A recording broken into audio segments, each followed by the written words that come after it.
Indian 2 game changer படத்தால் பல ட்ரோல்களை சந்தித்த ஷங்கர் இப்போது ஆள் அட்ரஸ் தெரியாமல் அமைதியாக இருக்கிறார். ஆனால் அப்போதும் அவரை விடாமல் துரத்துகிறது ட்ரோல். இதற்கு கேம் சேஞ்சர் எடிட்டர் மனசில் பட்டதையெல்லாம் எடிட் செய்யாமல் கூறியதே காரணம்.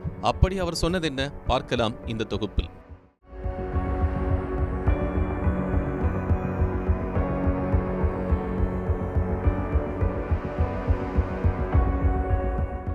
Meenakshi academy of higher education and research. Admission open. Apply online. நாமக்கல்ல திருச்செங்கோடு மெயின் ரோட் எர்ணாபுரத்துல இருக்கிற ஸ்பைரோ பிரைம் பப்ளிக் ஸ்கூல்ல +2 போர்டு எக்ஸாம்ஸோட சேர்த்து நீட் அண்ட் JEE கோச்சிங்கும் கொடுத்துட்டு இருக்காங்க. அர்ஜுன் நடித்த ஜென்டில்மேன் மூலம் இயக்குநராக அறிமுகமான ஷங்கர் முதல் படத்திலேயே அனைவரையும் திரும்பி பார்க்க வைத்தார். அதனைத் தொடர்ந்து ஷங்கர் இயக்கிய படங்கள் அனைத்துமே ஹை பட்ஜெட்டில் சம பிரம்மாண்டமாக வெளியாகின.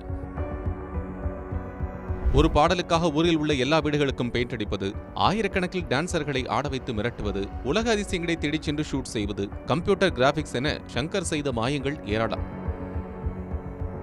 டைட்டில் கார்டு முதல் கிளைமேக்ஸ் வரை தனது படங்களை பிரம்மாண்டமாக இயக்கி மாஸ் காட்டினார் ஷங்கர். ஒரு பக்கம் பிரம்மாண்டம் என்றால் இன்னொரு பக்கம் பொலிட்டிக்கல் ஜெனரில் லஞ்சம், ஊழலுக்கு எதிராக படம் எடுப்பதுதான் ஷங்கரின் வழக்கம். சமூகத்துக்கு கருத்துக்களை சொல்கிறேன் என்ற பெயரில் லஞ்சம் வாங்குபவர்களையும் ஊழல் செய்பவர்களையும் எண்ணெய் சட்டியில் போட்டு பொறித்தெடுத்த ஷங்கர் சீன் பை சீன் ஊருக்கு உபதேசம் சொல்வதையே வழக்கமாக வைத்துள்ளார். லஞ்சம், ஊழல் தொடங்கி கருப்பு பணம், வரி ஏய்ப்பு என சுற்றி சுற்றி எடுத்த கதையையே பலவிதமாக பல டைட்டில்களில் ரிலீஸ் செய்து கல்லா கட்டியதாக விமர்சனங்களும் கூட உண்டு. எப்போதும் நேர்மை, நாணயம் என ஒயிட் காலர் ஜென்டில்மேனாக வலம் வந்த ஷங்கர் எந்திரன் படத்தின் கதை திருட்டு சர்ச்சையில் வசமாக சிக்கினார். இதனிடத்து அவர் இயக்கத்தில் வெளியான படமோ கேம் சேஞ்சர்.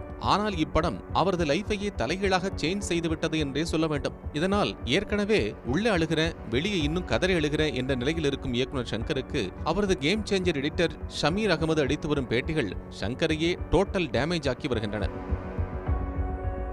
கேம் சேஞ்சர் படத்தை எடிட் செய்யும் முன் எனக்கு பைத்தியமே பிடித்துவிட்டது. 2.5 மணி நேர படத்துக்கு எனக்கு 7.5 மணி நேர ஃபுட்டேஜ் வழங்கப்பட்டது.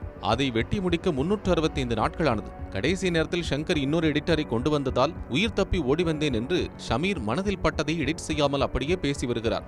இதனால் முறையான ஸ்கிரிப்ட் இன்றி தோன்றுவதையெல்லாம் படமாக எடுக்கிறாரா ஷங்கர் என நெட்டிசன்கள் மீண்டும் அவரை ட்ரோல் செய்து வருகின்றனர். Meenakshi academy of higher education and research. Admission open. Apply online. நாமக்கல்ல திருச்செங்கோடு மெயின் ரோட் எர்ணாபுரத்துல இருக்கிற ஸ்பைரோ பிரைம் பப்ளிக் ஸ்கூல்ல +2 போர்டு எக்ஸாம்ஸோட சேர்த்து நீட் அண்ட் JEE கோச்சிங்கும் கொடுத்துட்டு இருக்காங்க.